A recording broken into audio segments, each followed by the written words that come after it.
Hi there, welcome to another episode of Reading with Steven. We're going to continue with our book, The Ranger's Apprentice, Book 1. We're on Chapter 3 now.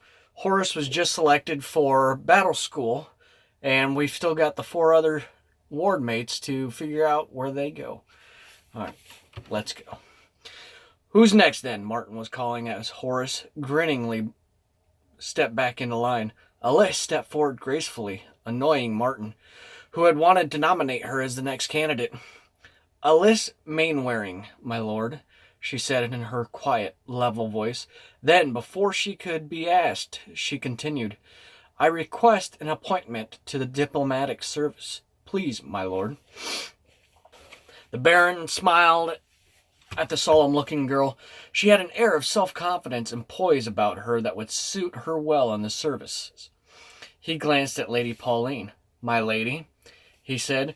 She nodded her head several times. I've already spoken to Alice, my lord. I believe she would make an excellent candidate. Approved and accepted. Alice made a small bow of her head in the direction of the woman who would be her mentor. Will thought how alike they were, both tall and elegant in their movements, both grave in manners.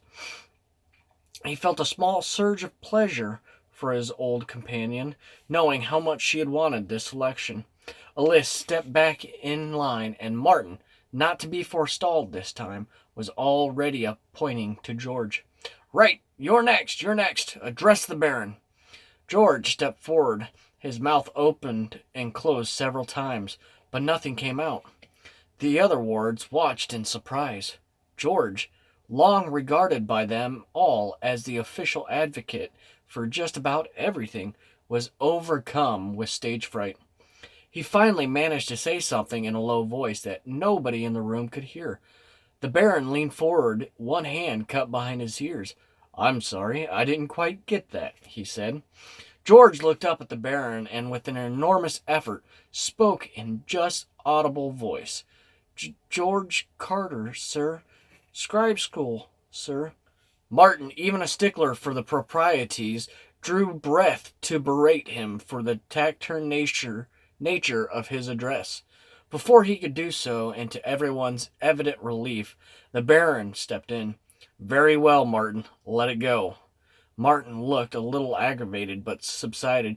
The Baron glanced at Nigel, his chief scribe and legal officer, one eyebrow raised in question.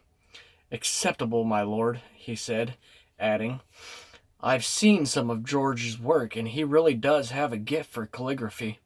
The Baron looked doubtful. He's not the most forceful of speakers, though, is he, Scribe Master? That could be a problem if he has to offer legal counsel at any time in the future. Nigel shrugged the objection aside. I promise you, my lord, with proper training, that sort of thing represents no problem. Absolutely no problem at all, my lord. The Scribe Master folded his hands together into the wide sleeves of his coat he wore as he warmed to the theme. I remember a boy who just joined us some several years back, rather like this one, as a matter of fact. He had the same habit of mumbling to his shoes, but we soon showed him that how to overcome it. Some of our most reluctant speakers have gone on to develop absolute eloquence, my lord. Absolute eloquence. The Baron drew breath to comment, but Nigel continued in his discourse. It may even surprise you to hear that as a boy I myself suffered the most terrible nervous stutter. Absolutely terrible, my lord. Could barely put 2 words together at a time. Hardly a problem now, I see, the Baron managed to put in dryly, and Nigel smiled, taking the point. He bowed his head to the Baron. Exactly, my lord. We'll soon help young George overcome his shyness.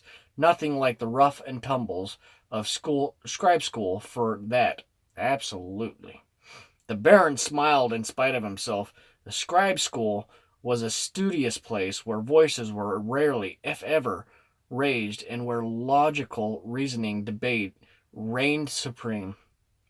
Personally, on his visits to the place, he found it mind-numbing in the extreme.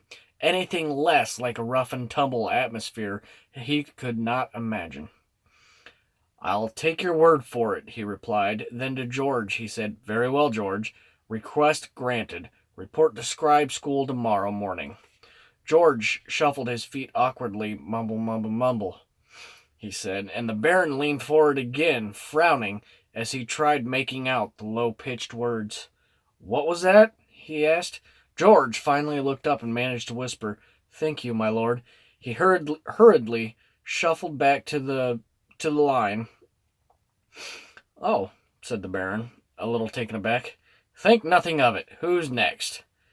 Jenny, who already stepped forward, blonde and pretty, was also. It had to be admitted, a little on the chubby side.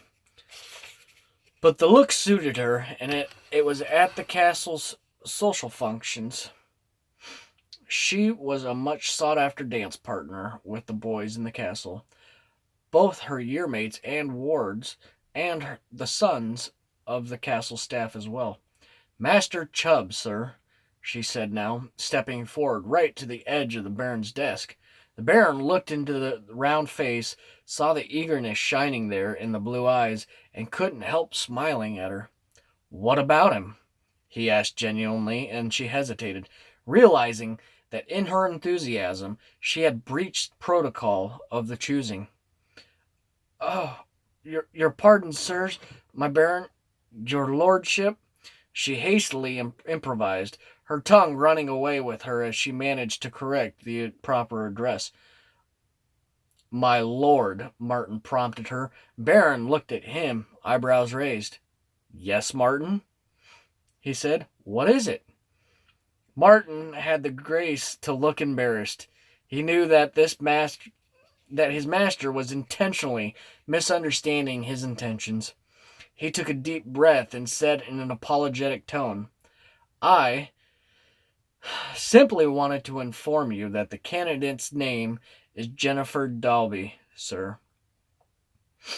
The Baron nodded to him, and Martin, devoted servant of the heavy-bearded man, saw the look of approval in the lord's eyes. Thank you, Martin. Now, Jennifer Dalby. Jenny, sir, she said quickly, and he shrugged. Jenny, then, I assume that you are applying to be apprenticed to Master Chubb. Oh, yes, please, sir, Jenny replied breathlessly, turning adorning eyes on the portly, red-haired cook. Chubb scowled thoroughly and considered her. Could be, he muttered, walking back and forth in front of her. She smiled winningly at him, but Chubb was beyond such feminine wiles. I'd work hard, sir, she told him earnestly. I know you would, he replied with some spirit. I'd make sure of it, girl. No slacking or lollygagging in my kitchen, let me tell you. Fearing that her opportunity might be slipping away, Jenny played the trump card. I have the right shape for it, she said. Chubb had to agree with her that she was well-rounded. Harold, not for the first time that morning, hid a smile. She has a point there, Chubb, the Baron put in, and the cook turned to him in agreement. Shape is important, sir. All great cooks tend to be rounded. He turned back to the girl, still considering. It was all very well for the others to accept their trainees in the wink of an eye, he thought, but cooking was something special.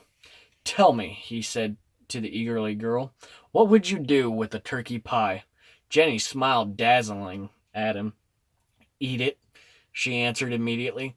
Chubb rapped her on the head with his ladle he carried. I meant, what would you do about cooking it? Jenny hesitated, gathered her thoughts, then plunged into a lengthy technical description about how she would construct such a masterpiece. The other four wards, the Baron, his craftmasters, and Martin, listened in some awe, with absolutely no comprehension of what she was saying. Chubb, however, nodded several times as she spoke, interrupting as she detailed the rolling of the pastry. 9 times, you say? He asked curiously, and Jenny nodded, sure of her ground. My mother always said 8 times to make it flaky and once more for love, she said. Chubb nodded thoughtfully. Interesting, interesting, he said. Then, looking up at the Baron, he nodded. I'll take her, my lord. What a surprise, the Baron said mildly. Then added, Very well. Report to the kitchens in the morning, Jennifer.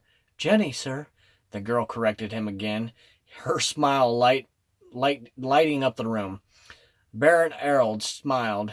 He glanced at the small group before him, and that leaves us with one more candidate. He glanced at his list and then looked up to meet Will's agonizing gaze, gesturing encouragingly. Will stepped forward, nervousness suddenly drying his throat so that his voice came out in barely a whisper. Will, sir. My name is Will. And that ends chapter 3. Please tune in again for the next episode where we'll go through chapter 4. It's now going to be Will's turn for the choosing. I hope you enjoy this book as much as I do. I really encourage you, if you don't already, to purchase the book, get it out, follow along, and read it with me. I really thoroughly enjoy this book. My daughter's loving it. I just want to put as many books out there as possible. Some different options for people to read. With that, have a great day. If you haven't already and you would like to, hit the subscribe button and wait for notifications. Thank you, and have a great day.